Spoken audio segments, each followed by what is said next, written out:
Student, you are the most welcome to online classes. Myself Pankaj Tiwari. Today I am going to explain here Geography first chapter, Indian size and location, India size and location. Student, मैं आप लोगों को इसमें बता देना चाहता हूँ कि इसमें पहले बताया है कि अगर हम देखें इंडिया का एंशियंट सिविलाइजेशन, अगर हम वर्ल्ड में देखें तो एक बहुत महत्वपूर्ण सिविलाइजेशन हुआ करता था। अब उसमें कहा है कि अगर हम इस तरह से देखें तो जो सोशियो इकोनॉमिक प्रोग्रेस हुआ है पिछले 5 डिकेड में, उसकी बात करें तो ये डिस्प्ले होता है जिसमें कि कई डेवलपमेंट्स, कई प्रकार के जो है प्रोग्रेस या डेवलपमेंट देखने को मिला है, जिसमें एग्रीकल्चर है, इंडस्ट्री है, टेक्नोलॉजी है और इकोनॉमिक अचीवमेंट जो है, डेवलपमेंट का अचीवमेंट जो है देखने को मिला है। तो इस तरह से अपना जो हिस्ट्री है वो वर्ल्ड हिस्ट्री में एक विशेष कंट्रीब्यूशन करता है, एक सिग्निफिकेंट कंट्रीब्यूशन उसका जो है। अब इसके बाद देखते हैं तो इसमें बताया है कि लोकेशन।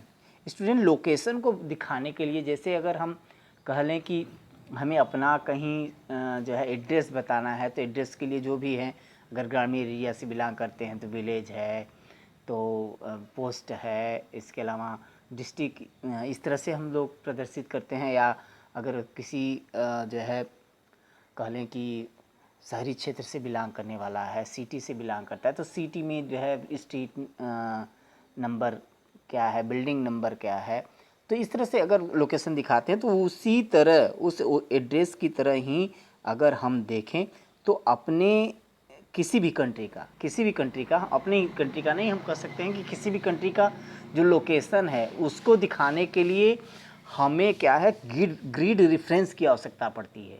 ग्रिड रेफरेंस से पता चलता है कि कौन सा कंट्री जो है कहाँ है। उसके लिए क्या है, हमें अपने ग्लोब पर कुछ जानकारियाँ, ग्लोब के बारे में जानकारी होना चाहिए कि कैसे लोकेशन को हम जान सकेंगे। तो अगर हम लोकेशन के बारे में अगर आपको बताएं कि कैसे लोकेशन के बारे में जानकारी रख सकते हैं, तो उसके लिए पहले जो है हम आपको कुछ थोड़ा बहुत जैसे है उसके बारे में कि क्या लैटीट्यूड होता है, क्या लॉन्गिट्यूड होता है, ग्लोब के कुछ इम्पॉर्टेंट जो टर्म्स हैं उनसे आप लोगों को जो है पहले इंट्रोड्यूस कराना चाहता हूँ, रूबरू कराना चाहता हूँ। उसमें पहले मैं उसके लिए मैं आप लोगों को जैसे इस सीट पर मैं समझा देना चाहता हूँ। जैसे अब क्या है कि मान लिया कि एक ग्लोब को मैं बना करके बताता हूँ। जैसे क्या है कि मान लिया ये एक मैं ग्लोब बनाता हूँ। अब इस तरह अगर देखा जाए तो एक लाइन खींचा जाता है। वो लाइन क्या है कि एक इमेजिनरी लाइन होता है। ये ग्लोब मान लिया कि अर्थ है, ये एक इमेजिनरी लाइन खींचा गया। अब ये जो इमेजिनरी लाइन है वो पूरे अर्थ को लगभग टू इक्वल हाफ में डिवाइड कर देता है। अब जो ये 2 इक्वल हाफ में डिवाइड कर देता है तो इस इमेजिनरी लाइन को जो है कहा जाता है इक्वेटर। इक्वेटर भी कहा जाता है या इसको 0 डिग्री लैटीट्यूड लाइन भी कहा जाता है। अब इसी तरह जो है इसके नॉर्थ में, ये ऊपर नॉर्थ होता है, ये नॉर्थ है, ये साउथ है, ये ईस्ट है और ये वेस्ट है। इस तरह से है। तो इसमें नॉर्थ में भी कई लाइन खींचे जाते हैं और साउथ में भी कई लाइन खींचे जाते हैं। इस तरह से साउथ में भी कई लाइन खींचे जाते हैं।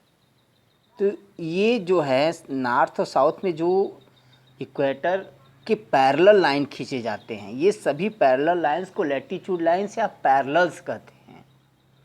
और ये 0 से लेकर के 90 तक होता है। 0 डिग्री लैटीट्यूड लाइन है, फिर ये इस तरह से यहाँ जो है 90 डिग्री नॉर्थ में, इसी तरह 0 से लेकर के 90 डिग्री साउथ में। तो इस तरह से होते हैं। तो ये जो है लैटीट्यूड लाइन जो है, कुछ इम्पॉर्टेंट लैटीट्यूड लाइंस भी इसमें हैं, जिसे इसको ट्रॉपिक ऑफ कैंसर कहते हैं 0 डिग्री लैटीट्यूड लाइन को। इसके अलावा जो है 23.5 डिग्री लैटीट्यूड लाइन, जिसको हम जो है ट्रॉपिक ऑफ कैंसर कहते हैं। 23.5 डिग्री साउथ को जो है ट्रॉपिक ऑफ कैप्रिकॉर्न कहते हैं। 66.5 डिग्री नॉर्थ को जो है आर्कटिक सर्कल कहते हैं। और इसी तरह जो है जो 66.5 डिग्री साउथ लैटीट्यूड, इसको जो है अंटार्कटिक सर्कल कहते हैं। तो इस तरह से ये कुछ इम्पॉर्टेंट लैटीट्यूड लाइंस हैं। इसके अलावा एक इमेजिनरी लाइन जो ये जो है 90 डिग्री लैटीट्यूड लाइन को नॉर्थ पोल कहते हैं, नॉर्थ पोल, और 90 डिग्री साउथ लैटीट्यूड लाइन को साउथ पोल कहते हैं, जो क्या है एक तरीके से केवल टिप पॉइंट होता है, टिप पॉइंट होता है। इसमें कोई जो है कोई इसमें और विशेष लाइन नहीं है, केवल एक टिप पॉइंट, एक बिंदु मात्र ही रहता है। अब इसके बाद देखें तो नॉर्थ पोल और साउथ पोल को मिलाने वाली कई लाइन खींची जाती हैं। फर्स्ट लाइन जो है नॉर्थ पोल से साउथ पोल को मिलाने वाली जो लाइन है वो खींचा गया, तो वो जो है लंदन के ग्रीनविच स्थान से होकर के गया। लंदन से खींचा जाने का मुख्य उद्देश्य ये था कि उस समय जिस समय ये जो है एक्सप्लोरेशन चल रहा था, उस एक्सप्लोरेशन के दौरान देखा गया कि वर्ल्ड के मैक्सिमम कंट्री जो थे वो ब्रिटिश के कॉलोनी थे। जब ब्रिटिश के कॉलोनी थी तो जो भी उन्होंने एक्सप्लोरेशन करवाया वो उन्होंने अपने कंट्री से स्टार्ट करवाया। इस तरह से फर्स्ट लॉन्गिट्यूड लाइन जो है, जिसको हम जो है प्राइम मेरिडियन भी कहते हैं, प्राइम मेरिडियन जो है वो ग्रीनविच से होके जाता है, इसे ग्रीनविच मीन लाइन भी कहते हैं। और इसी तरह जो है इसके ईस्ट का पार्ट जो है उसे ईस्टर्न हेमिस्फीयर, वेस्ट का पार्ट वेस्टर्न हेमिस्फीयर कहते हैं। और लैटीट्यूड लाइन जो इक्वेटर है उसके नॉर्थ का पार्ट नॉर्दर्न हेमिस्फीयर, उसके साउथ का पार्ट साउदर्न हेमिस्फीयर कहते हैं। इसी तरह और कई लाइनें जो हैं लॉन्गिट्यूड लाइनें जो हैं वो खींची जाती हैं नॉर्थ पोल से साउथ पोल तक, नॉर्थ पोल से साउथ पोल तक खींची जाती हैं। तो स्टूडेंट आप देख सकते हैं कि इस तरह से ये देख सकते हैं आप कि एक स्क्वायर का शेप बन रहा है, ये कई स्क्वायर के शेप इस तरह से बन रहे हैं। तो ये जो स्क्वायर का शेप बन रहा है स्टूडेंट, इस स्क्वायर के शेप को जो है ग्रिड कहा जाता है, ग्रिड। तो किसी भी कंट्री के लोकेशन को दिखाने के लिए इन्हीं ग्रिड्स की सहायता से जो है लोकेशन दिखाते हैं। जैसे अगर हम इंडिया की बात करते हैं तो नियर अबाउट इंडिया जो है ये लोकेशन होना चाहिए, इंडिया का ये लोकेशन होना चाहिए, क्योंकि ट्रॉपिक ऑफ कैंसर जो है इंडिया के मिडिल से होके जाता है।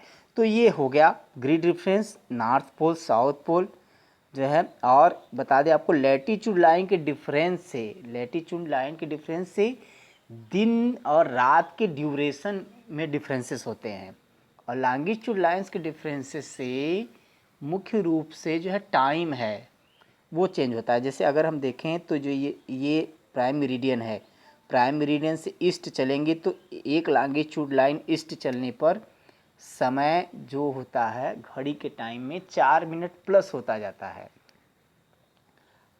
4 मिनट प्लस होता जाता है। अगर हम जो है चलते हैं ईस्ट में चलने पर 4 मिनट प्लस होता है, और अगर वेस्ट में चलते हैं तो 4 मिनट माइनस होता है वेस्ट में जाने पर।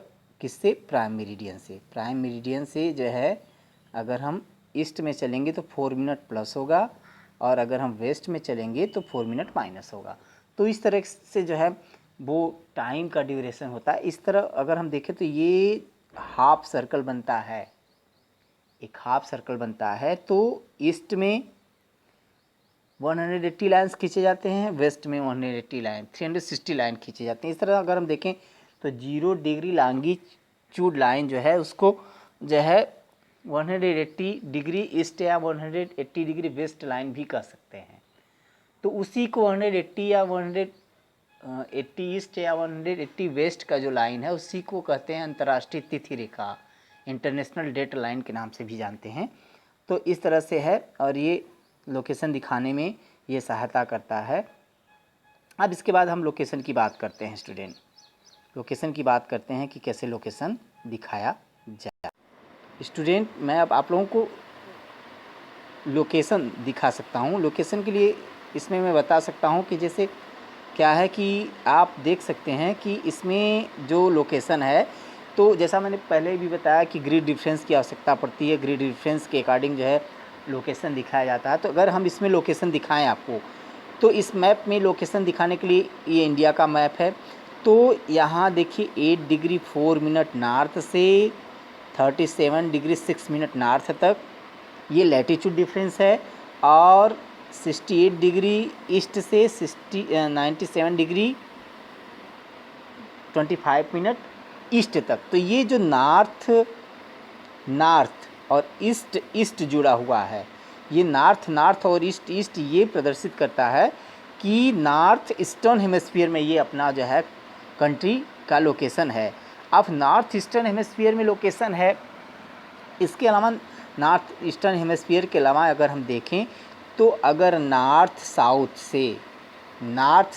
से अगर हम इसका जो है दूरी देखें तो नॉर्थ से लेके साउथ तक इसकी दूरी, नॉर्थ से साउथ तक आप लोगों को मैप में भी शो किया गया है कि 3214 किलोमीटर है। और अगर इसको हम वेस्ट टू ईस्ट देखते हैं तो ये 2933 किलोमीटर तक जो है फैला हुआ है। तो इस तरीके से नॉर्थ साउथ और ईस्ट वेस्ट में बहुत ज़्यादा डिफरेंसेस नहीं। अगर हम लैटीट्यूड और लॉन्गिट्यूड डिफरेंस की बात करें तो देखेंगे तो लगभग ये डिफरेंस 30 डिग्री का डिफरेंस आता है, लगभग 30 डिग्री का डिफरेंस नॉर्थ से साउथ और ईस्ट से वेस्ट का जो है। अब इसके बाद अगर हम देखते हैं तो अगर हम ये देखें तो इसमें देखिए कुछ चीज़ें, अगर यहाँ देखें तो इसके वेस्ट में अरबियन सी है, इसके ईस्ट में बे ऑफ बंगाल है, और ट्रॉपिक ऑफ कैंसर इसके मिडिल से होके जाता है। स्टूडेंट मैं आप लोगों को बता देना चाहता हूँ, ट्रॉपिक ऑफ कैंसर जो मिडिल से होके जाता है तो ये ट्रॉपिक ऑफ कैंसर के नॉर्थ का जो पार्ट है, ये ट्रॉपिक ऑफ कैंसर के नॉर्थ का जो पार्ट है वो इंडिया का सब कॉन्टिनेंटल पार्ट कहा जाता है, और ट्रॉपिक ऑफ कैंसर के साउथ का जो पार्ट है उसे जो है इंडिया का पेनिनसुलर पार्ट, ये पार्ट इंडिया का पेनिनसुलर पार्ट कहा जाता है। तो इस तरीके से ये सब कॉन्टिनेंटल पार्ट हो गया नॉर्थ का, और साउथ का जो पार्ट है ये जो है पेनिनसुलर पार्ट हो गया। तो ये जान लें। इसके बाद मैं आप लोगों को बता देना चाहता हूँ कि अगर इसको हम देखें तो इसमें जो है अगर हम इसका लैंड बाउंड्री देखते हैं, लैंड बाउंड्री अगर देखते हैं तो ये लैंड बाउंड्री है, ये लैंड बाउंड्री इंडिया का जो लैंड बाउंड्री है वो देखा जाता है तो ये लैंड बाउंड्री 15,200 किलोमीटर का है लैंड बाउंड्री। और इस तरह से अगर हम कास्ट लाइन देखते हैं, इंडिया का कास्ट लाइन देखते हैं तो ये कास्ट लाइन यहाँ, इसके अलावा ये अंडमान निकोबार का और ये जो है लक्षद्वीप का जो है, ये सभी कास्ट लाइन मिला करके 7,516.6 किलोमीटर का है। तो इस तरह से फैला हुआ है। तो अब इसमें जो है जैसा मैंने बताया कि अब इस समय अगर हम देखें तो अपने कंट्री में 28 स्टेट और 8 यूनियन टेरिटरीज़ हो गए हैं। और इस तरह से अपना कंट्री अगर हम देखें तो हमारे कंट्री का जो लोकेशन है उसमें अगर हम देखें तो अब इसके बाद साइज़ की बात किया है तो साइज़ में अगर साइज़ को हम देखें तो ये ग्राफ आप देखें, ग्राफ में शो किया गया है कि जो अपना कंट्री है वो first, second, third, fourth, fifth, sixth, 7th position पर है एरिया के अकॉर्डिंग। पूरे वर्ल्ड में एरिया के अकॉर्डिंग 7th पोजीशन है, जो 3.28 million square kilometre area Bharat का जो है ये इंडिया का जो है 3.28 मिलियन स्क्वायर किलोमीटर एरिया है। सबसे बड़ा कंट्री एरिया के according Russia, second Canada, third USA, fourth China, fifth Brazil, sixth Australia, 7th position India का आता है स्टूडेंट। और अगर हम इसको पॉपुलेशन के अकॉर्डिंग देखते हैं तो चाइना के बाद इंडिया का 2nd पोजीशन आता है पॉपुलेशन में, और ये ऑक्युपाई करता है 3.28 मिलियन स्क्वायर किलोमीटर को। और ये जो है अगर हम देखें तो 2.4% जो जोग्राफिकल एरिया है वर्ल्ड का, उसका 2.4% जो है ऑक्युपाई करता है। और इस तरह से जैसा मैंने बताया, कास्ट लाइन बताया है। और इसके बाद नॉर्थ का पार्ट जो है लगभग 22 लैटीट्यूड लाइन में अगर देखेंगे, 22 लैटीट्यूड लाइन के आसपास देखेंगे, तो वहाँ से लेके नॉर्थ से लेके नॉर्थ ईस्टर्न पार्ट तक, नॉर्थ से नॉर्थ ईस्टर्न पार्ट तक जो है वो फैला हुआ है हिमालयन माउंटेन फैला हुआ है। तो Arabian sea, bay of Bengal की बात मैंने आपको बता ही दिया है। इसके अलावा जो है मेन लैंड लगभग 30 डिग्री तक फैला हुआ है। और गुजरात से लेकर अरुणाचल प्रदेश के बीच अगर हम देखें तो जो टाइम जोन है, टाइम जोन में अगर अरुणाचल प्रदेश से, गुजरात से अरुणाचल प्रदेश, ये गुजरात है, ये अरुणाचल प्रदेश, जैसा मैंने बताया कि 30 डिग्री का डिफरेंस है, यहाँ से यहाँ तक का 30 डिग्री का डिफरेंस है। तो 1 डिग्री नॉर्थ, 1 डिग्री ईस्ट चलने पर जो है 1 डिग्री ईस्ट जाने पर 4 मिनट प्लस होता है। तो 4 मिनट प्लस होता है। तो इस तरह से अगर हम देखेंगे तो 3 4 जा 12, 3 0 जा 0, 3 4 जा 12, 120 मिनट प्लस होगा। तो 120 मिनट प्लस होगा, इसका मतलब है 2 आवर्स का जो है वो डिफरेंसेस हो जाएंगे। 2 आवर्स के ये जो डिफरेंसेस हैं ये अरुणाचल प्रदेश और जो है गुजरात के बीच है। मतलब 2 घंटे पहले जो है अरुणाचल प्रदेश में सूर्योदय होता है, 2 घंटे बाद जो है होता है गुजरात में। तो एक ही कंट्री में इस तरह का जो है टाइम का डिफरेंस हो, जब सुबह का 6 बजे अरुणाचल प्रदेश में वहाँ सूर्योदय हो गया हो, तो जो है जो गुजरात वाला है वो कहे कि नहीं भाई अभी तो हमारे यहाँ जो है सुबह के 4 बज रहे हैं।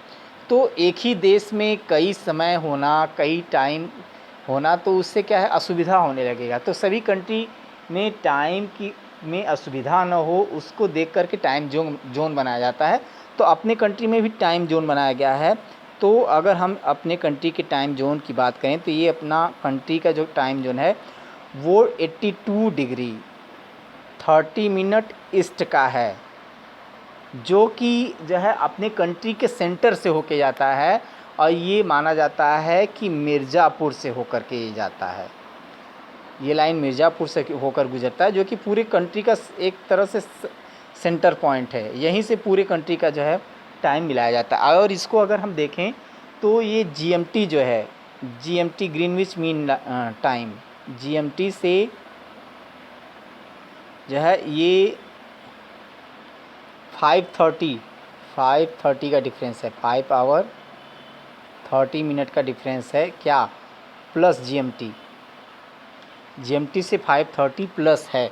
क्योंकि वहाँ से ग्रीनविच से अगर हम देखें तो 82 डिग्री 30 मिनट करते हैं। तो 82 डिग्री 30 मिनट को 4 से अगर मल्टीप्लाई करते हैं तो 82.5 30 मिनट को 5 कर सकते हैं। अगर हम इसको 4 से मल्टीप्लाई कर देते हैं तो 4 5 जा 20, 2 4 2 जा 8, 2 10, कैरी 1, 4 8 जा 32, 1 33 और पॉइंट लग गया। तो ये 330 मिनट। अब 330 मिनट को अगर हम 60 से डिवाइड करते हैं तो 6 5 जा 30, 5 30, 3 आवर जाएगा तो 30 मिनट, मतलब 5 आवर 30 मिनट हो जाएगा। तो ये जो है जीएमटी से 5:30 प्लस है, जो अपने कंट्री के जो है सेंटर से होके जाता है, जो कि जो है मिर्ज़ापुर से होके जाता है। तो ये डिफरेंस है। तो ये लोकेशन हो गया, ये साइज हो गया। इस तरह से मैंने आप लोगों को आज इंट्रोड्यूस करा दिया। अगले वीडियो में इसके बारे में और भी आगे की चीज़ों के बारे में डिटेल बात करते हैं। आज के लिए इतना ही। That's all.